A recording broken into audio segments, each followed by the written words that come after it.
और एमएलसी चुनाव से जुड़ी बड़ी खबर है। बीजेपी यूपी के उम्मीदवारों की लिस्ट आज जारी कर सकती है। बताया जा रहा है कि लिस्ट में 7 से 8 उम्मीदवारों के नाम हो सकते हैं। एमएलसी चुनाव के लिए 11 मार्च को नामांकन की अंतिम तिथि है, तो बीजेपी आज लिस्ट जारी कर सकती है।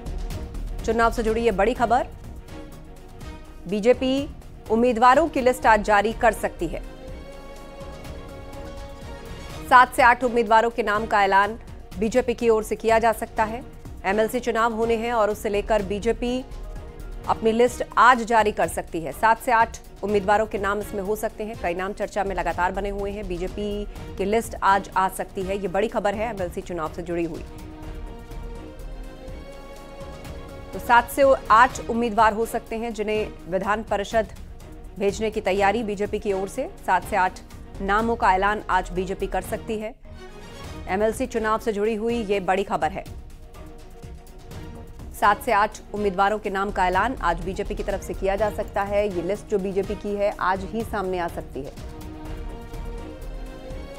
उम्मीदवारों की लिस्ट आज जारी कर सकती है बीजेपी।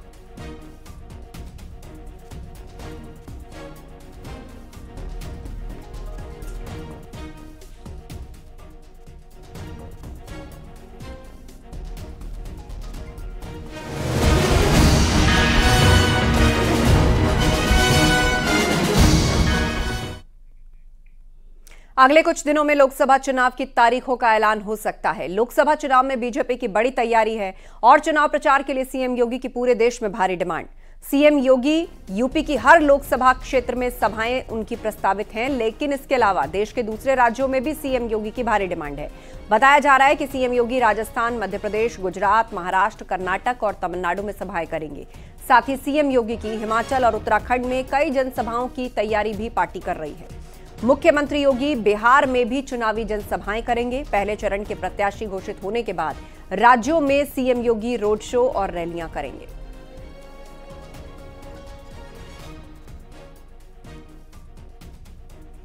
तो चुनाव प्रचार में मुख्यमंत्री योगी आदित्यनाथ की भारी डिमांड है। उत्तर प्रदेश के बाहर कई राज्यों में कार्यकर्ताओं की ओर से मांग है कि उनकी जनसभाएं और रोड शोज यहां पर रखे जाएं। और खबर यह भी कि राजस्थान, मध्य प्रदेश, तमिलनाडु समेत कई राज्यों में मुख्यमंत्री योगी जनसभाएं करेंगे। गुजरात, इसके अलावा कर्नाटक, साथ ही हिमाचल और उत्तराखंड में कई जनसभाओं की तैयारी भी पार्टी कर रही है। सीएम योगी बिहार में भी चुनावी जनसभाएं करेंगे। पहले चरण के प्रत्याशी घोषित होने के बाद राज्यों में सीएम योगी रोड शो और रैलियां करेंगे। लोकसभा चुनाव में दूसरे राज्यों में भी मुख्यमंत्री योगी आदित्यनाथ की जनसभाओं और रैलियों की भारी डिमांड है। दरअसल पिछले जो चुनाव हुए अलग अलग राज्यों में, उनमें मुख्यमंत्री योगी आदित्यनाथ ने जहां जहां भी सभाएं की, वहां पर उत्तर प्रदेश के जो योगी के विकास का मॉडल और कानून व्यवस्था का मॉडल जनता ने भी पसंद किया।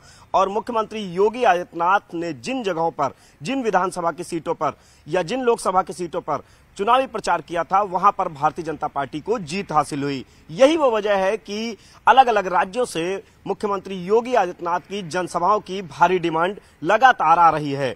अब भारतीय जनता पार्टी 17 मार्च के बाद मुख्यमंत्री योगी आदित्यनाथ को जनसभाओं के लिए दूसरे राज्यों में भी उतारेगी। सीएम योगी आदित्यनाथ ने गोरखपुर में एनसीसी ट्रेनिंग एकेडमी का शिलान्यास किया। एनसीसी एकेडमी का निर्माण गोरखपुर के सिक्टौर में 10 एकड़ जमीन पर किया जाएगा और उसके निर्माण पर 47 करोड़ से ज्यादा की लागत आएगी। इस दौरान सीएम योगी ने कहा कि हम सभी को देश के लिए जीना चाहिए, देश के लिए काम करना चाहिए, स्वयं के लिए जीने का कोई मतलब नहीं है। मुख्यमंत्री ने यह भी कहा कि भारत के विकास की इस वक्त दुनिया में चर्चा है।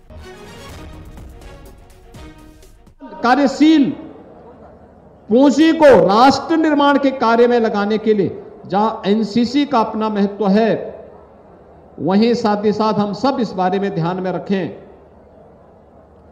कि व्यक्ति का स्वयं का कोई अस्तित्व नहीं। अगर वह स्वयं के लिए जी रहा है तो उसका कोई मायने नहीं होता है। हमारी सर्वोच्च प्राथमिकता हमारा देश होना चाहिए। अपने देश के लिए हम कार्य करें, अपने देश के लिए हम जिएं।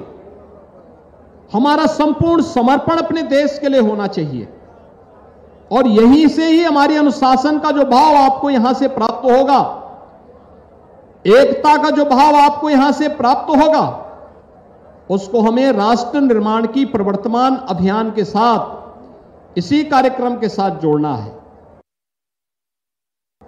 आज आप देखते होंगे दुनिया के अंदर भारत का सम्मान बढ़ा है।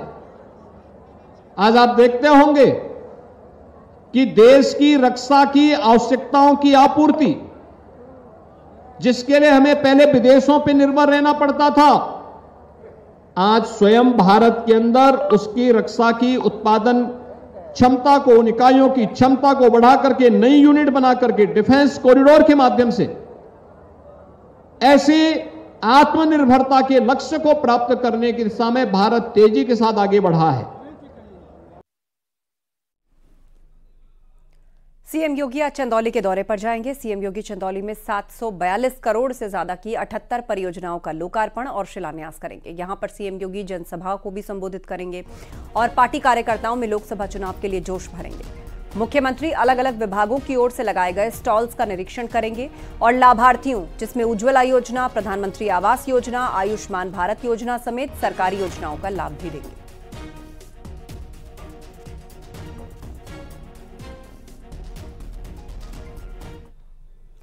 बीएसपी ने आने वाले लोकसभा चुनाव में किसी से गठबंधन से इनकार किया है। मायावती ने सोशल मीडिया साइट एक्स पर पोस्ट करके लिखा कि बीएसपी देश में लोकसभा का आम चुनाव अकेले अपने बलबूते पर लड़ रही है। ऐसे में चुनावी गठबंधन या तीसरा मोर्चा बनाने की बात अफवाह है। मायावती ने यह भी कहा कि खास तौर पर यूपी में बीएसपी काफी मजबूती से चुनाव लड़ेगी। उन्होंने यह भी आरोप लगाया कि अकेले चुनाव लड़ने के कारण विरोधी लोग काफी बेचैन लगते हैं, इसीलिए ये आए दिन किस्म किस्म की अफवाहें फैलाकर लोगों को गुमराह करने की कोशिश करते हैं। लेकिन बहुजन समाज के हित में बसपा का अकेले चुनाव लड़ने का फैसला अटल है।